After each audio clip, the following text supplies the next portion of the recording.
All right, thank you, everyone. Just get everything sorted. Going to go. Thank you, everyone. Good afternoon. So, in recognition of Aboriginal and Torres Strait Islander people's spiritual connection to country and in continuing AC's commitment to reconciliation, it is customary to acknowledge country as we pass through. Today, we acknowledge and pay our respects to the First Peoples, the traditional custodians of the lands and waterways. We thank them for the continued custodianship. We acknowledge and celebrate the continuation of a living culture that has a unique role in this region, which is the Camaraga lands, and on all campuses of ACU. We also acknowledge elders past and present and for the future, and thank them for their wisdom and guidance as we walk in their footsteps. And thank you to everyone for this brown bag. And I'd like to hand over to John Marshall for the introductions. Thanks for coming today. I'd like to introduce our speaker from doctor and postdoctoral fellow, Daphne Bogaard. He's visiting us for a 5-week visit from Ghent, University of Ghent, in Belgium. I don't know if you're familiar with Ghent, but it's kind of the STT hub and STT hub, the way that Rochester was a generation ago. A very exciting place to be. A lot of really high quality research that comes out of there, and people and influence in STT. She'll be here another week with us. She's got one more week if you'd like to talk to her about these ideas. I think she leaves Wednesday or so. So one more week with us. She's going to talk about need craft. So let me introduce her for a second, just to explain why it might be important, or cutting edge research, pioneering research, important stuff to talk about. So in my opinion, the two key assumptions in STT are we all have psychological needs, and we're dependent on the environment for their satisfaction, like the plant or the seed metaphor. But we're not seeds, we're not plants. We can move, meaning that we can select our environments. Unlike a plant, we can change our environments. We can personalize in our environments. We can create our environments. And that is essentially need crafting. So here's Daphne.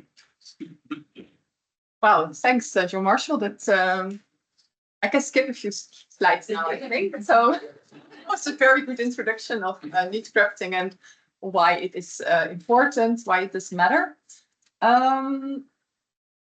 So first, I'd like to introduce my supervisor team. They guided me through my PhD for 4 years, and it was great working with them. It was very inspiring. I learned so much. And I'm still working with Maarten and Bart in my postdoc projects, which I will elaborate on a bit more later on. I would also like to introduce my research state team and maybe also why I came here.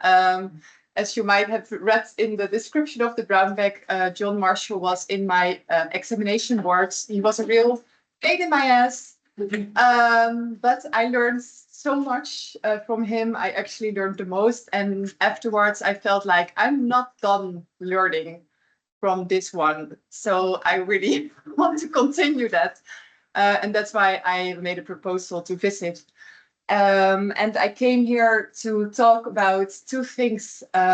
So as Joe Marshall already said, I'm basically only working on need crafting. That's my concept. But I have a lot of conceptual questions still. So I needed somebody that I can soundboard with. Of course, I can do that with my supervisors as well, but I needed some fresh air from somebody I didn't know that well, that has maybe other opinions, other experiences. It already has been very fruitful for me, but this is also why I like to give the ground back to you, because I would also really love your input later on in the discussion on this conceptual thoughts that I have, and like the loose ends that I see, and how we should continue with this construct. And then secondly, I'm working on a postdoc research, and that's a project about training elementary school children in need crafting. So I thought also Joe Marshall would be the perfect person for me to collaborate with, because he has so much experience in the teaching context, and teachers will be involved in my intervention as well. So these are also the things that I will like guide you through today, and then afterwards I hope to have a discussion with you. And please, if you have other questions besides the conceptual thing, I mean, you're open to ask me, but like, okay, so yeah, everything I do is based in self-determination theory. And as you already know, we have three basic psychological needs: the need for autonomy, relatedness, and competence. We need these experiences to feel well and to develop in a positive way. And as Joe Marshall already mentioned, we have like two big sources to get to these experiences. We have the context, teachers, friends, family members, everybody around us can deliver these kind of experiences to us. But we also have our self, because we are all born with the tendency to search for these kind of experiences. So we have this proactive nature. This leads me to the definition of need crafting. Can you see it over there? Or am I in the way? Okay. So need crafting is the search for and to engage in activities, relations, and environments to fulfill the basic psychological needs. And it consists of two main components. You have the awareness component, which means that I am aware, I recognize my needs. I kind of sense what kind of context, what kind of activities, what kind of persons are need conducive for me. But nothing happens if I don't take action. My needs won't be fulfilled if I just recognize this and sit on a chair and watch telly. So you also need to pursue them. You have to take action. And that's the second very important component of need crafting. This is the work of my colleague, Mele Laporte. She did the groundwork of putting the constructs into the field. So this is how it is like built up. We have the big need crafting constructs, we have autonomy crafting, relatedness crafting, and competence crafting, and then it falls apart in awareness and action components. And here, the final skill, they started with 30 items, and they narrowed it down to 21. So that's the original skill. But we quite often use the 12-item skill. It works very well, and I put the items that we use most here. It's two awareness components per needs and two action components. But we will have time to discuss this later on. So they also did some constructs validity work, and as you can see, need crafting very nicely has positive correlations with a lot of associated constructs, but the correlations are not that high so that you would suspect it's actually the same construct. And to put it into words, I picked out two concepts to kind of show you that need crafting is indeed like different from other constructs. And first is need satisfaction.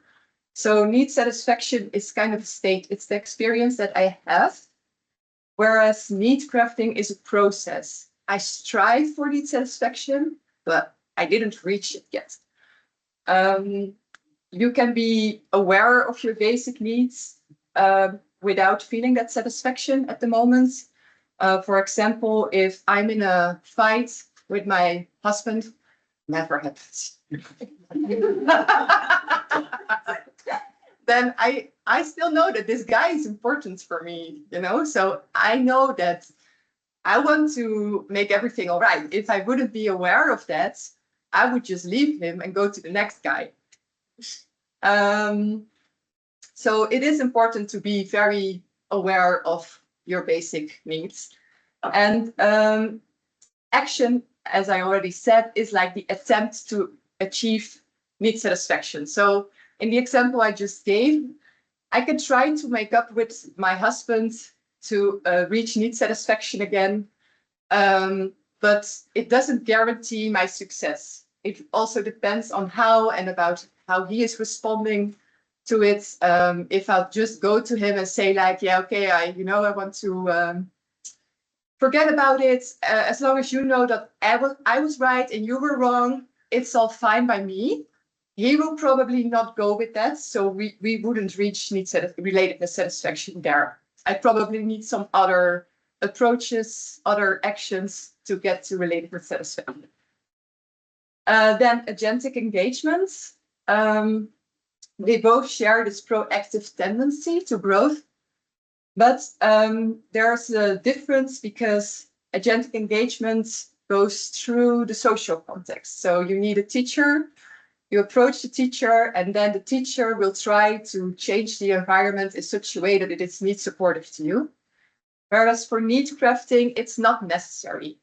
It can go through social, like the social context, persons in your surroundings, but it doesn't necessarily has to be the case. I can also just decide on myself. I wake up and today I think like, well, what I really need today is some time off for myself. I really like to run.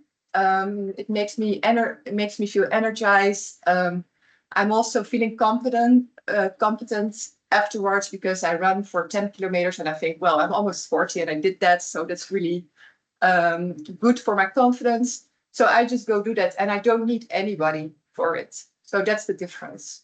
I hope that it's like clear to everyone. Then we come to the loose ends of the definition. So here's like very elaborated definition of need crafting, and I took out the things that I want to talk about. So we have awareness and self-knowledge in it. It's about making need congruent choices, which means that it's a better realization of personal interests, values, mastery, development.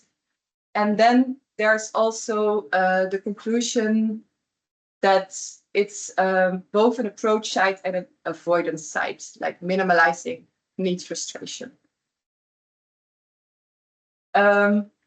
I made like really nice animations to do it step by step, but it's not working. I'm sorry. Okay, so we start with awareness. Here you can see how it is measured at the moment. It's like last week I knew very well which activities I really wanted to do. Last week it was clear to me which activities I can be myself. And as you can see, these are all positive awareness items. It's all about need satisfaction. There's one item in it that is stating the opposite. It's like I am not aware of, but for me, there's something lacking there, and that's actually a thing that I'm now like discussing with everybody around me. Like, is this something that we should include in need crafting? Because to me, we have the needs, and that are two. It's like you can be aware of your need satisfaction and of your need frustration, but they're both the needs. So they're like two sides of the same coin. So this is one question I have. Should there be items in it that are measuring awareness of your need frustration? And another thing about awareness is that it's like very general at the moment. So maybe it's good like this, maybe it isn't. I have not really set opinion about it. It's just something that I notice when I write papers or when I'm being asked about need crafting, that this is something that's not really clear. What is awareness? To me, it's very broad. I can be aware of my need satisfaction at the moment. It's like giving a cue to yourself, like, oh, wow, this is like really good. It also has this recalling function. For example, if I'm feeling really down, I can still recall that on other days I felt better, and I can recall what I was doing then, and then maybe I get an idea of what I can do to improve my moods and to get to more need satisfaction. Need congruent choices. is also very broad at the moment. So also if you look at the items, this is the lines that we have to follow. So it's time to spend with persons who give me support and warmth. I still try to learn from things, and I schedule activities in that I'm good at. So it's not very clear, are these like daily activities, small daily activities, or are these also things that are long lasting and sustainable? And then we are more like approaching goal content theory, I think. So this is also something that I sometimes wonder about, like, okay, how can we fence need crafting? Where does need crafting stop and where does the other construct begin? Then lastly, we have the approach and avoidance side of needs frustration. It actually becomes more and more clear that avoidance is of secondary importance. Recently, there was this paper of Zhang et al. 2024. They won a prize. It's about job crafting, and you have this approach and avoidance job crafting. And it's actually only when you combine the two that avoidance crafting has some added value. To me, this makes perfect sense. This was exactly what I would predict, because if I avoid something that's frustrating to me, this doesn't really help my need satisfaction to increase. It's what I do instead that is important. So that's one thing. But the other thing is that I think to go to growth, to really grow as a person, we shouldn't run away from all frustrations. I think there's lots to learn from frustration. That is like a really strong indicator that you might want to reconsider things, you might want to change things to get more out of the context yourself, whatever. So yeah, these are the things that I'm at the moment struggling with, and I wanted to share this with you. So yeah, take it with you, and then I will continue. Oh, but now my whole face. So the big orange splash was going to be there on the end, you know. But so why does it matter? We see if we do like within like diary research, we find that there's quite a lot of within person variance, which is a good thing. It means that not every day is the same to me, and there is like potential to grow. And this is also demonstrated in 2 diary studies that I was trying to show you here. So this is the one my colleague conducted, and it's with adolescents reporting every day about their need crafting and their need satisfaction and their effect. And need crafting does predict needs satisfaction, which in turn predicts the positive effects they experience. And in the research I conducted here, which you cannot very clearly see, I also followed up a group of adolescents, it's better, right? Adolescents, yeah. And they measured, they reported in the morning what kind of need crafting intentions they had, or they reported on their need crafting intentions. And then at the end of the day, they reported on their need satisfaction and their vitality. And we did find that setting need crafting intentions in the morning is predictive for achieving need satisfaction during the day, which in turn leads to feeling more energized during the day. So this is all good news, because that means that need crafting is empowering, and we can use it as a target for mental health interventions. So this is what we did. We made an intervention, and I will walk you through the designs, the intervention itself, the results, then one big limitation, and what we will do in the future with it. There are some papers on this intervention work. I put them there, so if you're interested, you can find them. So the study designs, I tried to kind of make an overview of all the studies that we did. There are lots of similarities, but also some differences. So basically, we had always some kind of control group in this research. It was either a passive group, a waiting list, or an active control group. And we followed them up either after 1 week or after 1 week and 1 month.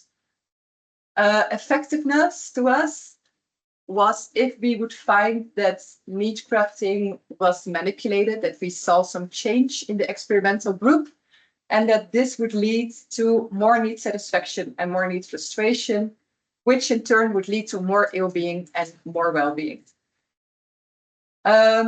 These are the things that we experimented as well. So we had like a sample of adults, Ghent University students, students from higher education, and high school students. But the last group I don't have results on yet, I'm sorry. Our moderators were program engagement, motivation, WhatsApp support, and need desire. I'm not sure if you are all familiar with need desire, but it's rooted in need frustration. So we wondered if you are like very much longing to get your needs met, if you would either benefit more from the intervention, or because you're already lacking energy because of your need frustration, it wouldn't benefit you as much as others. We also had like different circumstances for the training. It was COVID the first time when we did the research on adults. It was COVID and in the middle of the exams in Belgium. I don't know if you have the same system, but in Belgium, it's like the whole country does exams at the same moments. So this is for high school students and also for university students. And it's really good for the community feeling. You have special radio programs going on, but it's very stressful for them to have this exam period. We also experimented with students 1 month before the exams and then followed them up during the exams. And the high school students, we conducted it during their holidays. So how does the intervention look like? It is an online intervention. So people go through it independently. They don't need the support of anyone. It consists of several modules and they get it every other day. So I start on Monday, for example, next module will be on Wednesday. And if I start on Monday, my action plan that I want to conduct will be either on Monday or on Tuesday. And then I move on to the next. That's how we ideally solve it. Of course, in practice, people could do what they want with it.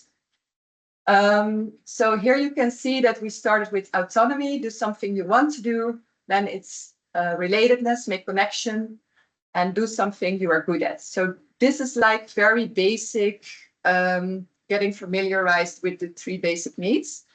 And then we did another try with the 3 needs, but then from a slightly different perspective.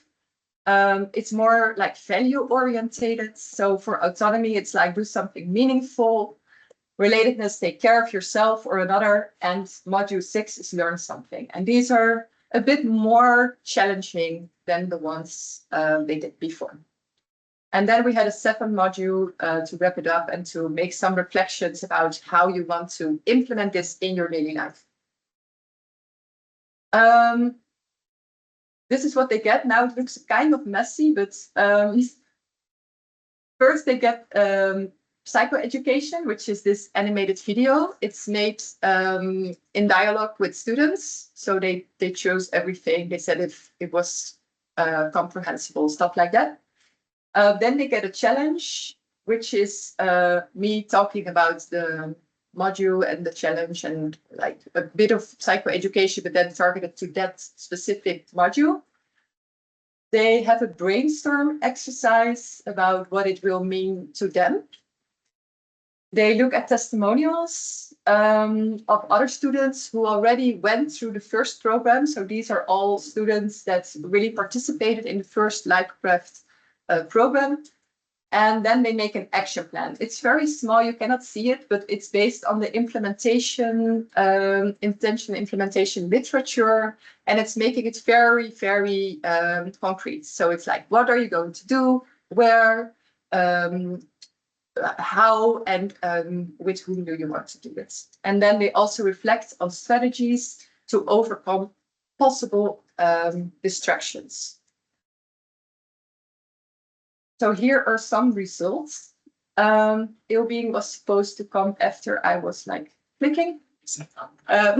No problem. No problem. It's no problem. No, it's really no problem. I can just explain it. You did the presentation. Really gives us all these kind of things.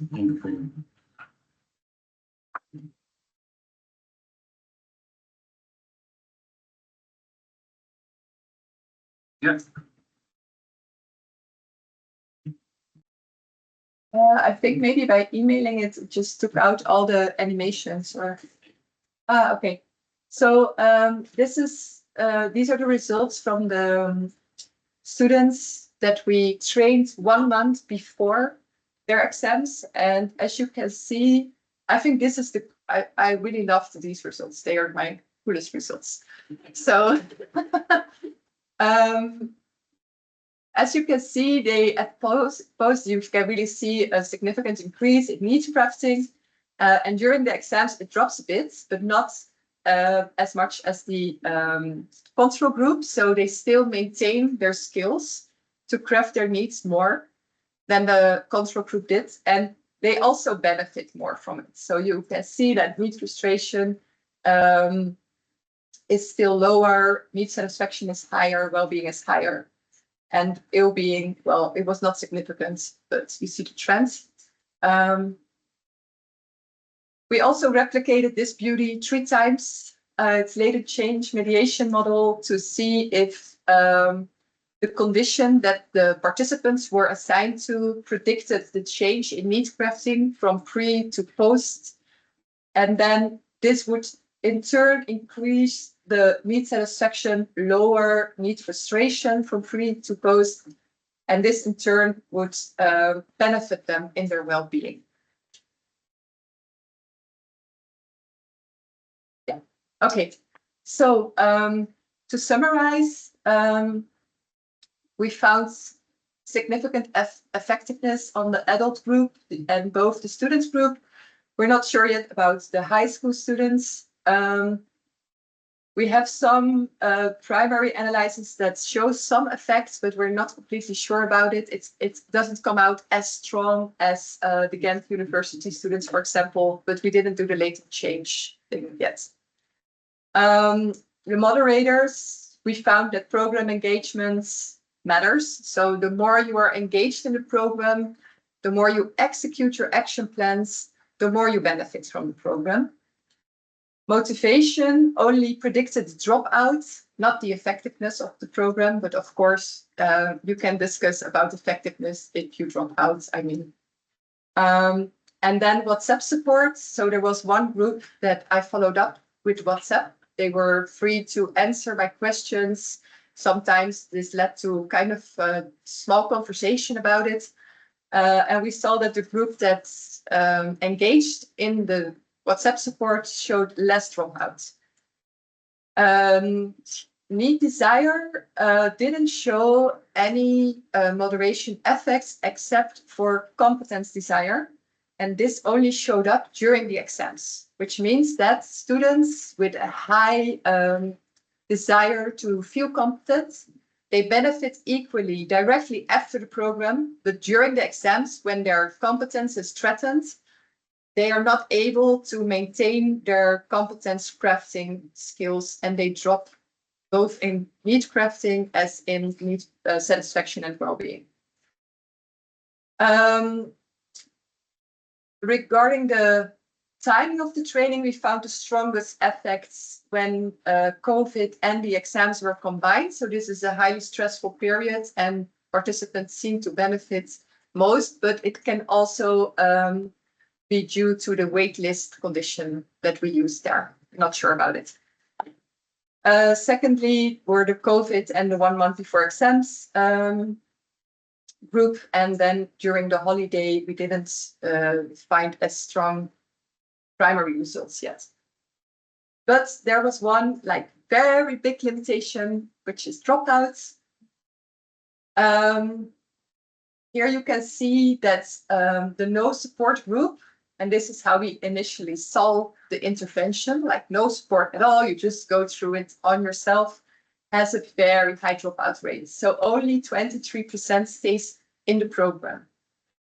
If we add WhatsApp support, it's a bit better, 51%. And this is a group, the high school students, they were followed up by psychology students. So they each had their own like life crafts coach, I don't know how to say it, and their dropout was far less. So the possible solution that we thought was to implement it in the school structure, because if you implement it in the school structure, then we get like a very inclusive, non-selected sample. And there won't be any dropouts because it's just something that they do during class.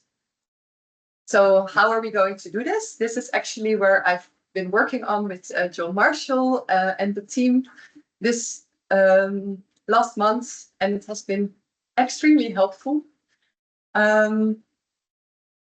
We start on Friday with a module on leisure time, and then they will make an action plan that they can perform during the weekend. Then they start with a module in school. So this is autonomy at school, for example, and then they will have the whole week to conduct their action plan at school. We also will have a little follow-up in the middle of the week. It will just be something like a checkup, like how is it going? We want to change something, things like that. So this is different from the original LifeCraft training. The first week will be all about autonomy. The second week will be all about relatedness, and then everything will be about competence. What's also different is that we use these two domains instead of, it will be the same challenge, but then applied to a different life domain. Schools will have 4 weeks to get through the program. And we hope to start in May, and it will be ended by June. It's, of course, research, so we also want to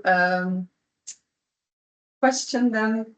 We start before the intervention, the week after, and then for me, it's kind of important to take this one with us, because we know that if you are in a more stressful period, need crafting is becoming more difficult. And so it's more important to hang on to these new habits that you have been taught. So I hope we can also follow them up after summer break. We will have 3 conditions: a LifeCraft online condition, only facilitated by the teachers. We will have a control condition that will only get the questionnaires. And then we have a third condition. And there's also some dynamic in the class. So there will be class conversations. It's very small as well. The students will come in on Monday. Normally they talk about the weekends, but now they will talk about the action plans that they did in the weekend. And the teacher is there to facilitate that. And it's our purpose to get it all out from the children. So it's not that the teacher has to be educated or something. It's just, asking questions about what tip would you give Tom, for example. Yeah. Okay, random assignments, and each group gets a control and the LifeCraft class. So this brings me to the discussion. But before we start that, maybe we can just, I can just, be open for your questions instead of just throwing my questions at you. Are there any questions? Yeah. The intervention at the end, you're doing it early May to end of June. When are exams in Belgium? Because in Netherlands, they're in the first 2 weeks of May. Yeah, The same? these are elementary school children, so they don't really have exams yet. Some schools do have this kind of tests, But we talked to a lot of teachers and students, and we know that this is quite a good timing for them. Yeah. Yeah, then they don't have to bring over a lot of new course material, so like they're mentally not that loaded anymore, the teachers. What year are the students in? It will be between 10 and 12 years, so grade 4 till 6. Yeah. Sure. I'm curious to hear a little more discussion about need frustration. That's it. Mhm. If you believe that need satisfaction and need frustration are separate constructs, then don't you need separate strategies to address them? Yeah, good point. Well, if I look around, I see people that are really good in like pursuing the things that are satisfying to them. But some of them are not really good in looking what is frustrating to them. And then you also have people that are very aware of what's frustrating to them, but they don't really know what is satisfying for them. So yeah, I do think that I don't really think that it's, sometimes it will be the same approach, but it's just a bit harder, I think, to go from need frustration and to really specifically target this need frustration to get to need satisfaction. You need maybe slightly different skills. I mean, it's more easy for me to say thank you for bringing this in or for helping me out. It's much easier for me than to say like, okay, you know, what you said to me last night, I really didn't like it. It hurt my feelings. For me, it would take more courage to say the last thing. So I guess there's a difference there. Seems to me that need satisfaction is more under personal control and need frustration is oftentimes imposed on you. Yeah. And so that would seem to be quite different skills in terms of how to address something. And you've played with those ideas throughout the presentation without really coming to grips with them. You know, obviously your final question is your issue. They're looking at that. It just seems to me that I mean, you haven't. I don't see that you've come to grips with the frustration side in terms of. Well, how I see it, I see what you mean, that we are like, if you depart from the self-determination theory, then we have this inherent tendency and we're inherently good, kind of. And then only because the surroundings are like thwarting our needs, we start to develop bad habits, right? And there's where need frustration comes from.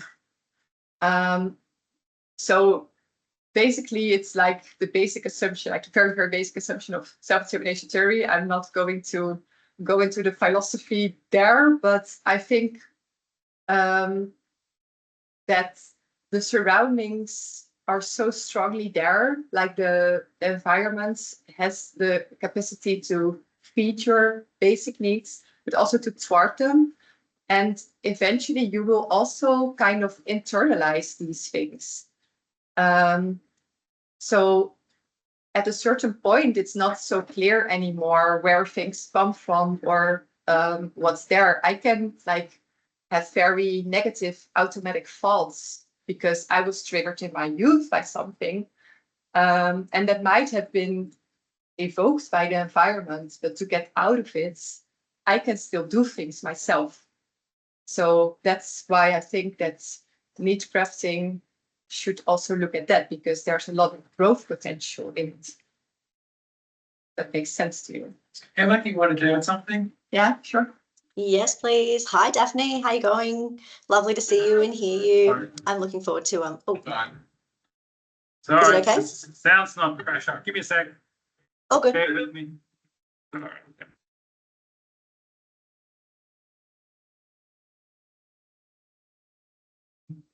So, Can you hear me now?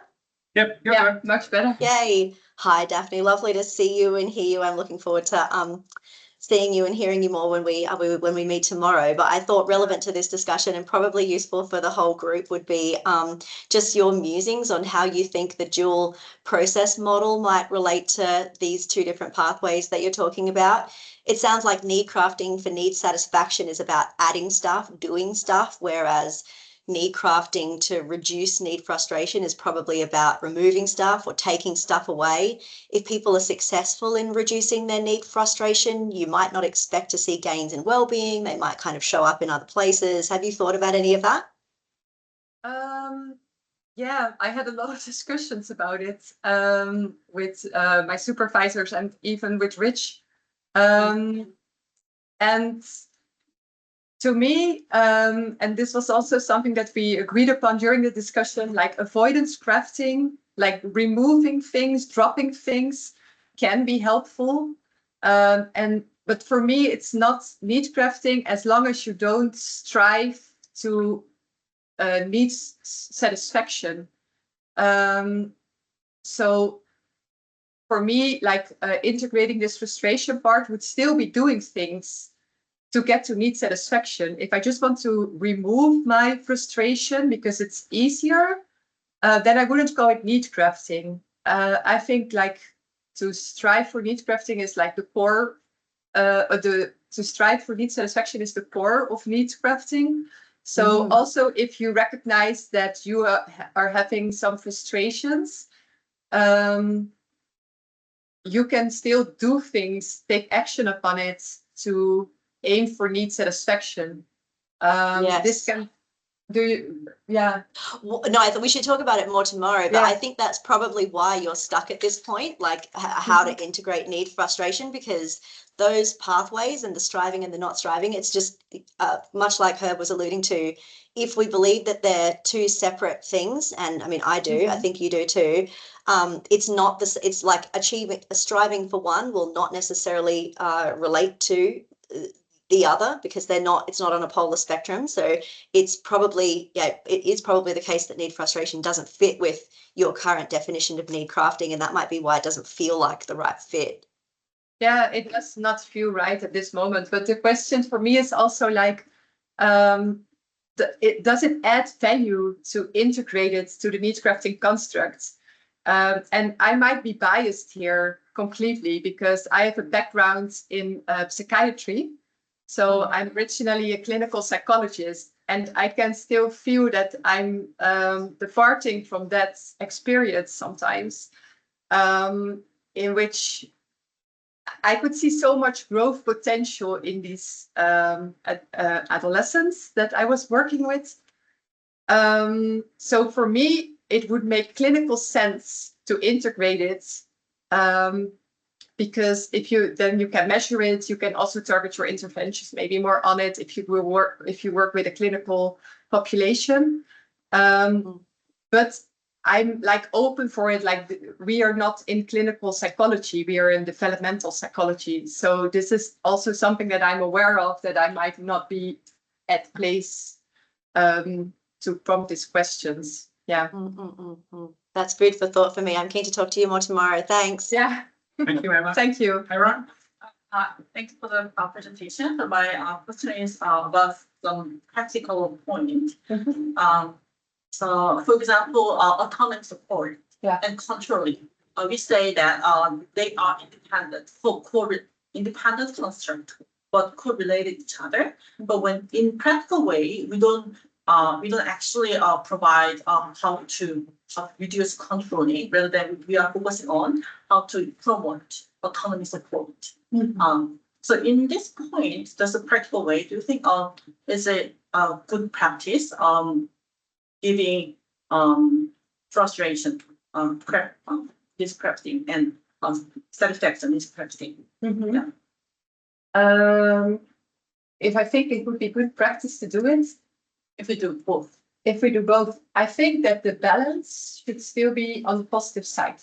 It should always be on the positive side. So I think it gives you a lot of energy to work with this like positive pathway to start from, okay, what do I really like? What's interesting to me? Who's important to me? And then try to get more of that.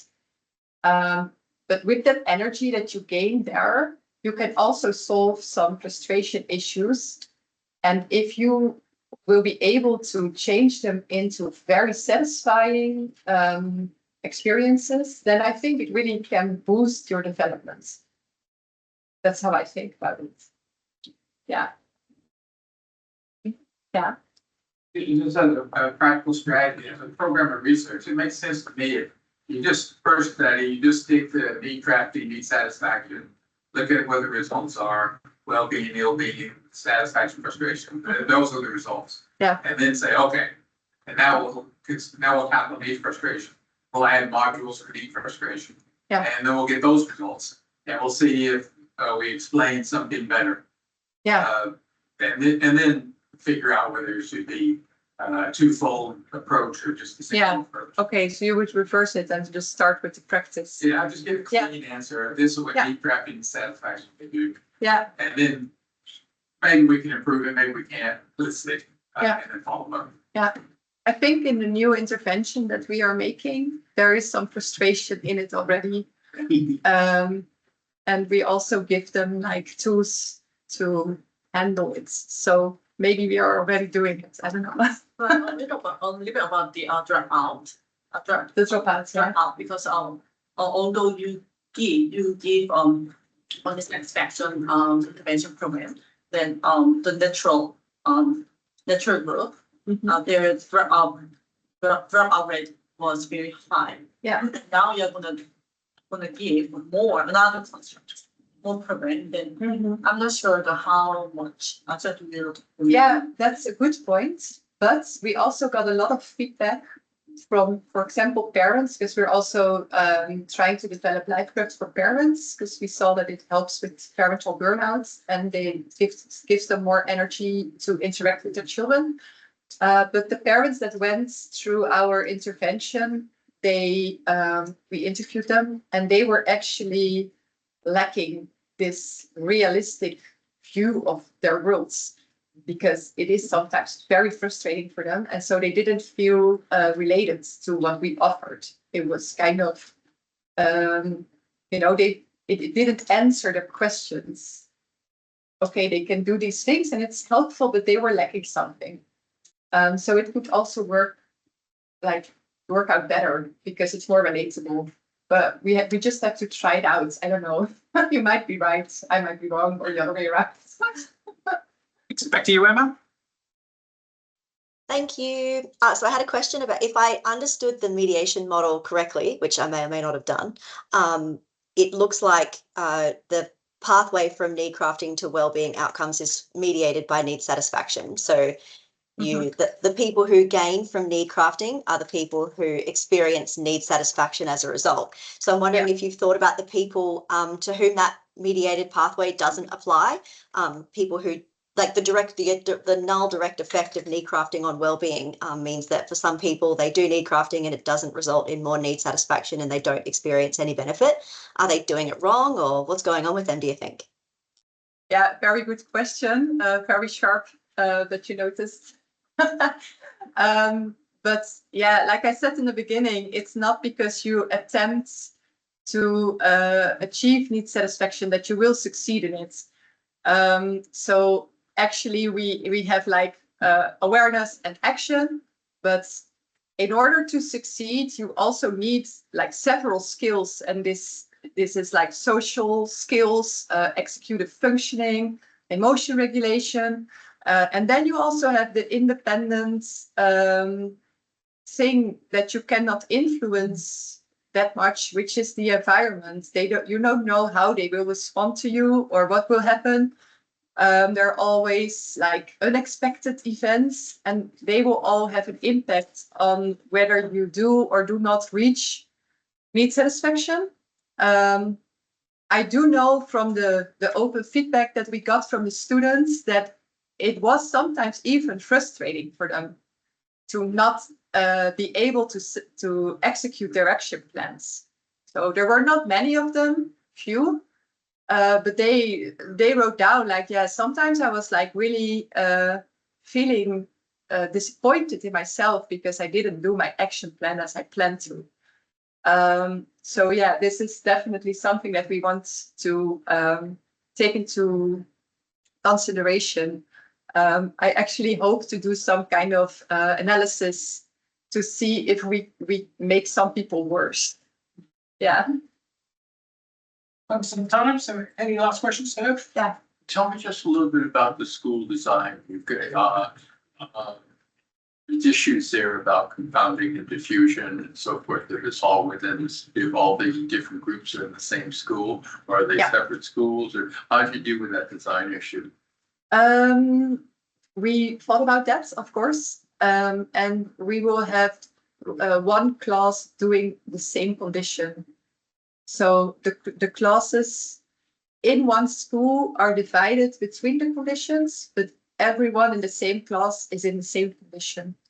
And of course, there's always a risk of contamination or something. But as it is like very small, and like I don't think that they will like talk about it on the playground to each other from another class. I don't think it's that cool for them.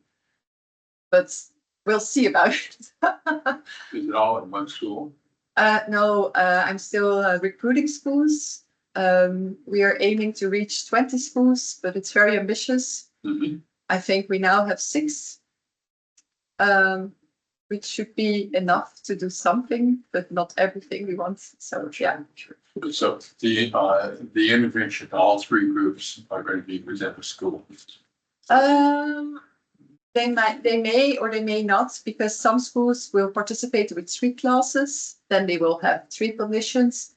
Other schools will participate with 2 classes, and they might have just the online condition and the control condition. So yeah, there will be difference between it, and we have to be very like thoughtful about how we will make the puzzle.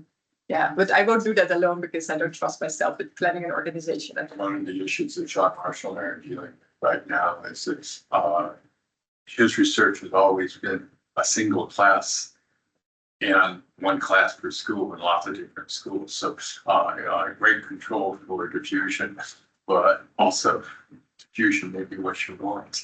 And so what we're dealing with now is trying to come up with a study where we have control schools, and then we have experimental schools with experimental group and a diffusion control or confusion generalizability. So we can see, well, the effect on the intervention group within the school generalizes to some extent. So the ideal situation, their ideal result, whether we get them or not, Yeah. whether we get the money to try it. But least favorable results are control school. The most favorable results are in the intervention group within the school, but that the diffusion generalizability group has positive effects approaching the experimental group. Yeah. But your situation is quite different. Yeah, it Yeah. is. And particularly in elementary school where the classes are reasonably self-contained. Is that the case? Yeah, they have like one teacher, and they mainly interact with students in their class. Yeah. But you would want the kids to take their action plans to the playground, and to the school bus. Yeah, maybe they will do that. I won't put limits on that or something. Yeah, so. Thank you very much. So a round of applause for Daphne. Thank you. Thank you, everybody online. Just also a reminder that separate one, Emma and Teresa are going for elections for the academic senate. So please, for those who vote, yes, you know who to vote for. Thank you. Bye. Sorry? Academics only, yes, not the professional staff here. Okay, but we were given possibility to not vote.